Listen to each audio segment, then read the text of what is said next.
मेरे हुजरे में नहीं, कहीं और रख दो। आसमां लाओ, लाओ जमीन पर रख दो। अब कहां ढूंढने जाओगे हमारे कातिल? अब कहां ढूंढने जाओगे हमारे कातिल? मेरे कत्ल का इल्जाम तो आप हम ही पे रख दो।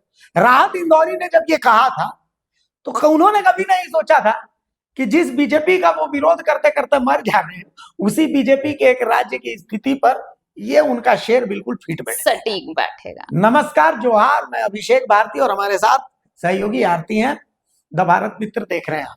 राहत इंदौरी का शेर इसलिए हमने कहा कि घाटशिला में उपचुनाव है और उपचुनाव में एक तरफ बीजेपी है और दूसरे तरफ भी बीजेपी है। लड़ाई जेएमएम से नहीं है, बीजेपी की लड़ाई बीजेपी से है। और बहुत इंटरेस्टिंग मैं आपको एक तस्वीर आज बताने जा रहा हूं। ये कहानी शुरू होती है घाटशिला में रामदास सोरेन जी का असामयिक निधन हो जाता है। चंपाई सोरेन के बेटे बाबूलाल सोरेन रामदास सोरेन जी से 22,000 वोटों से हार गए थे विधानसभा चुनाव में। अब कई शक्तियां सिस्टम में आ जाती हैं। असल में बीजेपी में फिलहाल एक कुर्ता पजामा चकाचक पहनने वाली एक राजनीति चलती है। काली थार, बढ़िया एकदम महंगी घड़ी, ऐसे लोग जिनका संगठन में 1% प्रभाव नहीं है, वो लोग पूरा संगठन झारखंड में चला रहे हैं। विधानसभा चुनाव में ऐसे ही लोगों ने जो ब्लैक थार और घड़ी लेकर के और पूरी पार्टी की लुटिया डुबा दी और उनका साथ दिया कुछ ऐसे सांसदों, नेताओं ने जिनका धंधा ही जेएमएम के साथ मिल करके चलता है। वो जेएमएम के साथ मिलकर के धंधा चलाते हैं, तो वो कभी नहीं चाहते कि बीजेपी में संगठन लेवल पर जो मेहनत करते हैं वो लोग आगे आए। वो क्या चाहते हैं? वो चाहते हैं कि भैया रुपया पैसा से जो सेठ मारवाड़ी लोग मजबूत हो, वो लोग बीजेपी में मजबूती के साथ काम करें। और यही फायदा मिलता है हेमंत सोरेन को। कैसे? रामदास सोरेन जी का निधन होता है असामयिक, उसके बाद अब बात होती है कि भाई घाटशिला से प्रत्याशी कौन होगा। तो यहाँ पर 3 शक्तियां काम करती हैं। बाबूलाल मरांडी चाहते हैं कि उनका कैडर वहां पर आए, चंपाई सोरेन चाहते हैं कि ना मेरा बेटा सामने आए, और रघुवर दास और अर्जुन मुंडा चाहते हैं कि भाई उनका राजनीति फिर से जीवंत हो घाटशिला से। तो सब अपनी अपनी कोशिश में लग जाते हैं। इस बीच रघुवर दास एक बड़ा खेल खेलता है।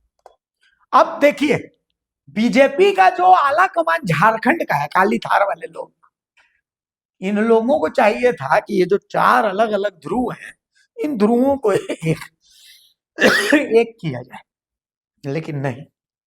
अगर ये ध्रुव एक हो गए, 4 ध्रुव, तो ये काली थार कैसे मेंटेन होगी भाई? उत्तर प्रदेश से आकर के और झारखंड बीजेपी पर कब्जा करना इतना आसान थोड़ी है।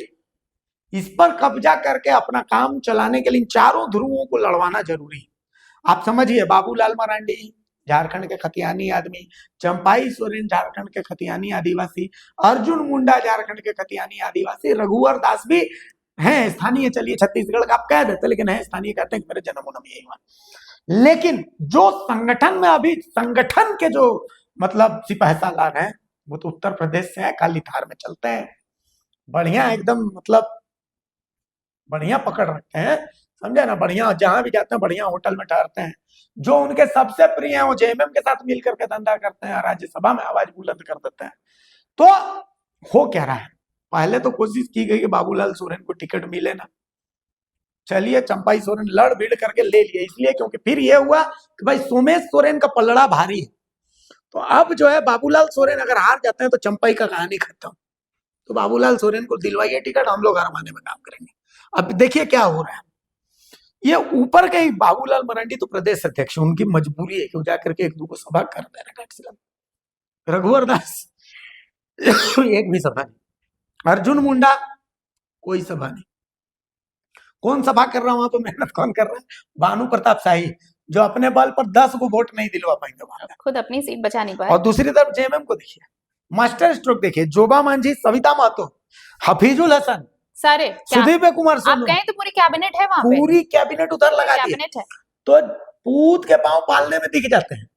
चंपाई सोरेन लड़ रहे हैं, हेमंत सोरेन से तो लड़ ही रहे हैं, लेकिन उसके साथ चंपाई सोरेन की लड़ाई अंदर ही अंदर है बाबूलाल मरांडी से भी। चलिए 1 मिनट बाबूलाल मरांडी को आप लाइट ले लीजिए, क्योंकि बाबूलाल मरांडी भीतर घात उतना ज्यादा नहीं करते हैं। रघुवर दास से भी लड़ना है उनको, अर्जुन मुंडा से भी लड़ना है उनको, है ना? और तो और वहां जो स्थानीय स्तर के कुछ लोग हैं उन लोगों से भी उनको, मतलब आप सोचिए स्थानीय सपोर्ट भी उनको नहीं मिल रहा। वहां बीजेपी के कुछ ऐसे लोग हैं जो कि ये माहौल बना रहे हैं कि भैया ये सरायकेला से आपके पास आएगा कभी, ये बीजेपी का वहां का कैडर, ये माहौल बना रहा। आरती इतनी जबरदस्त लड़ाई, तो बीजेपी विधानसभा में जो स्थिति थी, आने वाली स्थिति में अगर ऐसे ब्लैक थार वालों से और रोलेक्स घड़ी वालों से अगर नहीं दूरी की गई तो बीजेपी का भट्टा बैठना तय है। देखिए, इसकी शुरुआत पिछले चुनाव से ही हो गई, जो 2019 के बाद से जो बिखराव शुरू हुआ। रघुवर दास अपनी सीट हार गए, मुख्यमंत्री नहीं बने, विधायक तक नहीं रहे वो। उसके बाद जो झारखंड बीजेपी टूटी, मुझे लगता है कि उसके बाद हर दिन एक दरार और बढ़ती जा रही है, और ये दरार जितनी बढ़ी उसका सबसे बड़ा इम्पैक्ट दिखा 2024 विधानसभा चुनाव में, कि पार्टी ने तो खराब परफॉर्मेंस दिया ही, उन लोगों का भी परफॉर्मेंस नहीं हो पाया जो कहे जाते थे कि अपने इलाके के वो शेर हैं, चाहे कुछ भी हो जाए वो जीतेंगे, लेकिन बहुत खराब नतीजे आए बीजेपी के लिए। उसके बाद आइए जब चीजें किसी तरह स्टेबल करने की कोशिश की गई, तो वो बिखराव बढ़ते बढ़ते खेमा बनता चला गया। हर एक शख्स अपने लिए एक अपना गुट तैयार करता चला गया, चाहे वो बाबूलाल मरांडी का गुट हो। चंपाई सोरेन के आने के बाद तो तस्वीरें और बदल गई, क्योंकि बिल्कुल मुझे नहीं लगता है कि चंपाई सोरेन के जब आने की बात हुई थी तो प्रदेश बीजेपी में कोई भी जो खेमा था वो खुश हुआ होगा कि चंपाई सोरेन और ये जब उन्हें शामिल किया जा रहा था, मंच पर जो तस्वीरें नजर आई थी उसमें साफ दिख रहा था। लेकिन उसके बावजूद अगर वो आए तो मुझे लगता है कि अब तक उनका एक्सेप्टेंस बीजेपी में नहीं हो पाया है। और ये चीजें आपने कई मौके पर देखी होंगी, चाहे वो आंदोलन की बात हो या किसी मुद्दे पर जब चंपाई अपनी बात रखते हैं तो उस प्रदेश बीजेपी का कोई ऐसा प्रोमिनेंट लीडर उनके सपोर्ट में खड़ा नहीं होता, बोलता नहीं है। रिम्स 2 को लेकर जब आदिवासी प्रदर्शन कर रहे थे नगड़ी में, उस वक्त भी ये तस्वीरें देखने को मिली। हाउस अरेस्ट उन्हें किया गया, लेकिन उसके बावजूद किसी की तरफ से कोई बयान नहीं आया। अब जो सबसे बड़ा मौका था घाटशिला उपचुनाव, यहां पर बीजेपी को जरूरत थी कि सब एकजुट होकर इस चुनाव को लड़ते। अभी जो तस्वीर है वो देखकर यही लगता है कि रिजल्ट से पहले ही बीजेपी ने अपनी हार मान ली है। एक अकेले अपनी चंपाई लड़ रहे हैं, और ये चंपाई के लिए ही नाक की लड़ाई है। यहाँ पर बाबूलाल सोरेन चुनाव नहीं लड़ रहे, यहाँ पर चुनाव चंपाई लड़ रहे हैं। और चंपाई के लिए ये दो धार पर चलने वाली स्थिति है कि वो अगर जरा भी मिस करते हैं तो खामियाजा उन्हीं को ही भुगतना पड़ेगा, कोई और नहीं होगा। क्यों? इसलिए नहीं होगा क्योंकि देखिए बहुत इंतजार हुआ कि भाई कौन होगा बीजेपी का उम्मीदवार। बहुत सारे नाम सामने आ रहे थे, कम से कम रमेश हांसदा तो इस रेस में आगे चल रहे थे। अच्छा, रमेश हांसदा भी साइड हो लिए? हाँ, वही मैं कह रही हूँ, उन्हीं पर आ रही हूँ कि रमेश हांसदा का नाम चल रहा था। लेकिन जैसे ही ये ऐलान हुआ, चंपाई का प्रेशर इतना बढ़ा कि आखिरकार जो शीर्ष नेतृत्व है उसे झुकना पड़ा और फिर बाबूलाल सोरेन के नाम की घोषणा करनी पड़ी। लेकिन जैसे ही ये घोषणा होती है उसके पहले तक आप देखिए कि मंच पर बाबूलाल मरांडी के साथ साथ बाबूलाल सोरेन, रमेश हांसदा सब नजर आते हैं। नॉमिनेशन होने के बाद मुझे बताइए कि बाबूलाल सोरेन के साथ ऐसा कौन सा चेहरा दिखा है जो दूसरे खेमे का है? अकेले आप देखिए। उसके पहले सत्ता पक्ष की तरफ से ये कहा जा रहा था कि हमारा तो तय है, लोगों का प्यार है, हम अगर कैंडिडेट देंगे तो जीतेगा। विपक्ष ने तो पूरा जोर लगा दिया, कई एक्स सीएम यहाँ पर आने वाले हैं। लेकिन सत्ता पक्ष को भी ये बड़ी हैरानी हो रही होगी भाई कि हमने इतना कुछ कहा लेकिन एक्स सीएम में से तो कोई पहुंचा ही नहीं, अलावे चंपाई सोरेन के। 1-2 सभाएं अगर आप बाबूलाल मरांडी की देख भी ले तो आपको रघुवर दास नजर नहीं आएंगे, अर्जुन मुंडा नजर नहीं आएंगे। चंपाई सोरेन अकेले झंडा लेकर निकले हुए हैं भाई कि बेटे को किसी तरह अपनी विरासत देनी है तो ये चुनाव जिताना ही है। एक और आदमी मेहनत कर रहा है, वो है सुदेश महतो। सुदेश महतो की अपनी मजबूरी है। सुदेश महतो की मजबूरी है। सुदेश महतो की मजबूरी, कल जो हमने एक डिस्कशन किया था, आप देखिए जेएलकेएम जिस चक्रव्यूह में फंसा हुआ है, अगर वहां पर अप्रोच अगर जेएमएम उसे करता है तो फिर सुदेश महतो के लिए ये बड़ी दिक्कत हो जाएगी भाई। और बहुत इंटरेस्टिंग गेम सुदेश महतो का है। सुदेश महतो खुद बाबूलाल सोरेन के लिए प्रचार कर रहे हैं। और महतो बहुल गांव में जहां जेएलकेएम को वोट मिला, मतलब देखिए जो जेएलकेएम के प्रत्याशी हैं रामदास मुर्मू है। तो रामदास मुर्मू गालूडी के रहने वाले हैं। अब गालूडी के महतो तो रामदास मुर्मू को वोट करेंगे, तो उन महतो बहुल गांवों में अमित महतो जाकर क्या करेंगे? वोट बहिष्कार, नो एसटी नो वोट। भैया तुम हमको तो नहीं दोगे, ठीक है, तुम उसको भी नहीं दोगे, ठीक है। ये बढ़िया रणनीति जो है ये सुदेश महतो की। अब ये बताइए, सुदेश महतो की अपनी मजबूरी है जिस कारण से वो जो है वहां पर मेहनत कर रहे हैं, ठीक है। भानु प्रताप शाही मेहनत कर रहे हैं, तो भानु प्रताप शाही के पास अभी कोई काम ही नहीं है, तो उनके पास अभी कुछ है ही नहीं। तो भाई वो अगर चुनाव में भी अगर कैंपेन भी नहीं करेंगे तो फिर वो पार्टी में किस लिए? अच्छा, बड़ी बात है। गजब बात ये है कि आप सोचिए कि मतलब बिहार में अमित शाह पीएम मोदी दमादम सभा कर रहे हैं, लेकिन घाटशिला में एक भी सभा नहीं है। घाटशिला में बिल्कुल, अब तक तो एक भी सभा नहीं है। हाँ। अब कितना दिन बाकी है? और मुझे नहीं लगता है कि और जबकि 11 पता है तारीख को कि पीएम वोट है। मोदी की सभा या अमित शाह की सभा से बहुत कुछ बदलता है, बिल्कुल बदलता लेकिन है। नहीं है। तो नहीं। चंपाई इस युद्ध में बिल्कुल अकेले पड़ गए हैं। हम्म, और भगवान जाने जो हमारे रांची में बैठने वाले मंत्री लोग हैं, मतलब बीजेपी के, हम्म, वो लोग ऊपर में क्या फीडबैक देते हैं, कैसे फीडबैक देते हैं हम्म, कि भाई साहब मोदी और अमित शाह भी जो है वो झारखंड बीजेपी को लेकर के बहुत उत्साहजनक है। नहीं, हम्म, वो झारखंड बीजेपी से ज्यादा वो विपक्ष की हरकतों पर विश्वास करते हैं कि उधर हाँ, से ही उनको हाँ, मौका हाँ, मिलेगा, वो दिखता है है वो ना? दिखता है। और इसलिए आप देखिए सबसे बड़ी दिक्कत चंपाई सोरेन को होने वाली है। और अभी तक जैसे आपने भी ग्राउंड रिपोर्टिंग की, वहां पर आपको भी अंदाजा लगा होगा कि लहर किसकी तरफ है। और घाटशिला में बहुत कुछ अनएक्सपेक्टेड नहीं होता है। आप आम चुनाव भी देखेंगे तो भी वो अनएक्सपेक्टेड रिजल्ट नहीं देता वो विधानसभा क्षेत्र। इस बार भी कुछ अनएक्सपेक्टेड नहीं देगा, जो अब तक जो चीजें सामने आई हैं। उम्मीद है वैसी ही हाँ, चीजें वो जाएंगी। बिल्कुल वैसी ही होने वाली है। तो इसमें अगर सबसे ज्यादा देखिए, जीत हार एक अलग चीज है, लेकिन उस हार के मायने जब तलाशे जाएंगे ना, उस हार के पीछे की वजह जब तलाशी जाएगी ना, और सबसे बड़ा दुख कब होता है ना, जब आपको अपने लोग धोखा दें। आपके अपने लोग जब धोखा देते हैं तो आपको उस हार से बड़ी जिल्लत होती है कि भाई किस दम पे, किस सोच पर चंपाई सोरेन ने अपनी फाउंडर पार्टी, जो जेएमएम से वो जिसको जेएमएम के उन्होंने नेता, बनाया, जिसको उन्होंने खुद तैयार किया, वो जनक माने, जनक जो हैं उनमें से एक है वो फाउंडर मेंबर में से, और उन्होंने वो पार्टी छोड़ दी, वो बीजेपी में आए, और बीजेपी में उनका ये हश्र हो गया है मतलब कल कि तक हम लोग चला रहे थे ना कि जयराम हाँ, चक्रव्यूह में चंपाई रहे। चंपाई दा है। और समझिए हाँ, कि ये चुनाव अगर वो हार जाते हैं तो ये उनकी राजनीतिक करियर का एक तरह से समझिए कि द एंड हो जाएगा। बिल्कुल होगा, बिल्कुल होगा। बाबूलाल हाँ, सोरेन का तो राजनीति खत्म होगी। और उनकी तो चंपाई, शुरू भी नहीं हुई बिल्कुल, है, तो उनके चंपाई लिए सोरेन की हैसियत एक हाँ, विधायक से ज्यादा फिर कुछ भी कुछ नहीं नहीं रहेगी। रहेगी। तो ये हाँ, चक्रव्यूह उनके लिए रचा गया है तो कि चंपाई को लड़ना सिर्फ जेएमएम से नहीं है, चंपाई को लड़ना बीजेपी बीजेपी से भी है। हाँ, तो ये देखिए, ये घाटशिला उपचुनाव यूं तो आप अगर सतही तौर पर देखेंगे तो सिर्फ एक बाय इलेक्शन है भाई, एक मंत्री का असम एक निधन हुआ, वहां पर पोल कराए जा रहे हैं तो हो गया।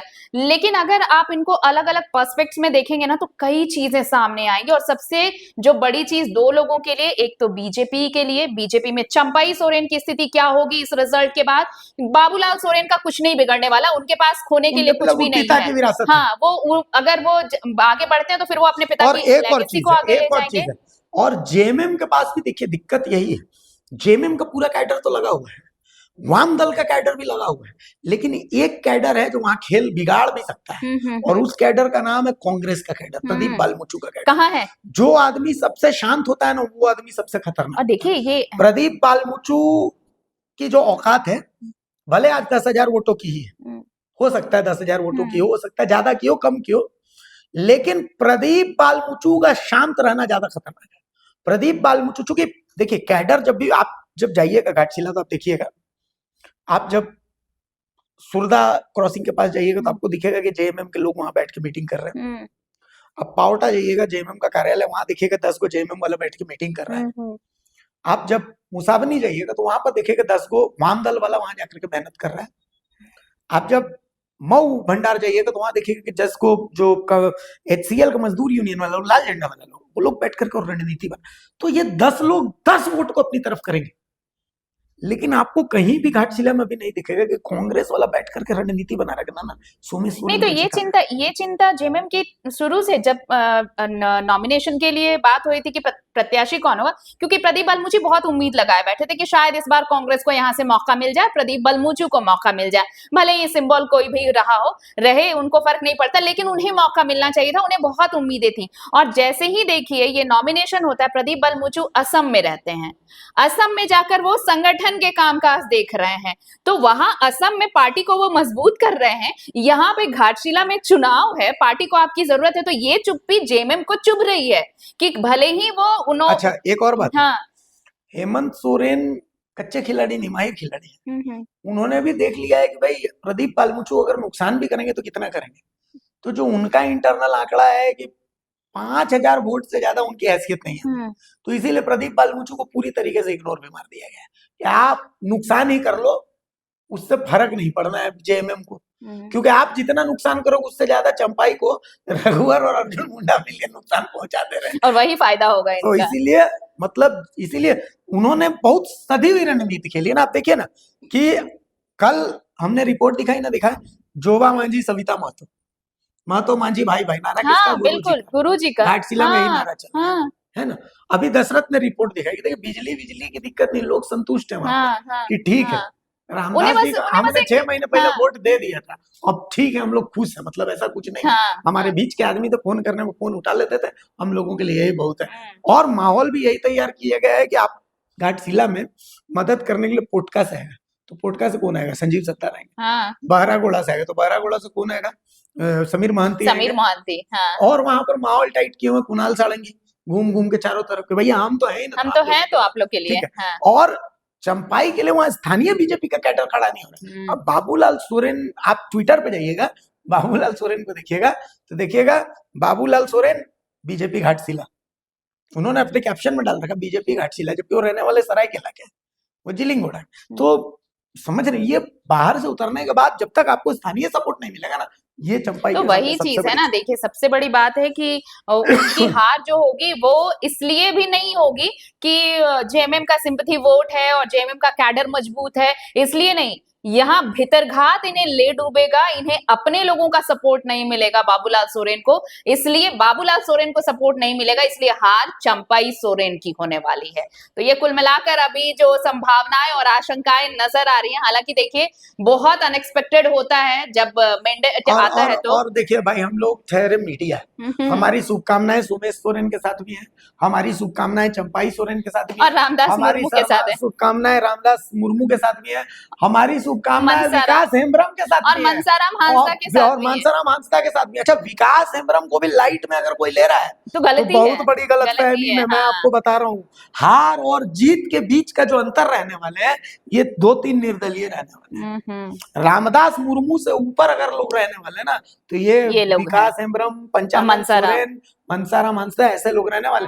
ये अपने अपने जिन पंचायतों के लोग रहने, प्रखंड के रहने वाले, वहां पर इनका इम्पैक्ट बहुत ज्यादा है। ऐसा नहीं है कि विकास हेम्ब्रम जो है वो मुसाबनी से आकर के और इधर आकर के बहुत इम्पैक्ट डाल देंगे, नहीं, लेकिन अपने इलाके में तो इन लोगों का इम्पैक्ट बहुत जबरदस्त है ना, तो वो बहुत जबरदस्त रहने वाला है। चलिए, वैसे भी घाटशिला में वैसे भी देखिए बहुत ज्यादा अनएक्सपेक्टेड होता नहीं है, तो इस बार भी ऐसा कुछ नहीं होगा जो अब तक चीजें सामने आई है। वैसे तो 14 तारीख को ही पता चल पाएगा भाई कि क्या कुछ हुआ, इंतजार आपकी तरह हम भी कर रहे हैं। हम तो चाहते हैं कि सब लोग जीते है ना। 81 की जगह हम कहते हैं कि भाई 150 विधायक पहुंचे और 80 यहाँ से, बाकी 80 को घाटशिला से पहुंचे। हमारी शुभकामनाएं सबको है, कोई बुरा मत मानिएगा, लेकिन जो वस्तु स्थिति हमने देखी है वो हमने बोल दिया है, बस इतनी ही बात है। चंपाई दा, आप तो बिल्कुल बुरा मत मानिएगा, इसलिए क्योंकि हमारा मकसद आपको अलर्ट करने का है, क्योंकि इस आप उम्र भी में, वक्त है। हाँ, इस उम्र में एक तो बेटा को आप ढो ही रहे हैं, ऊपर से फिर बाकी चीजों को भी ढोना है, तो इसीलिए हम लोग आपके शुभचिंतक हैं।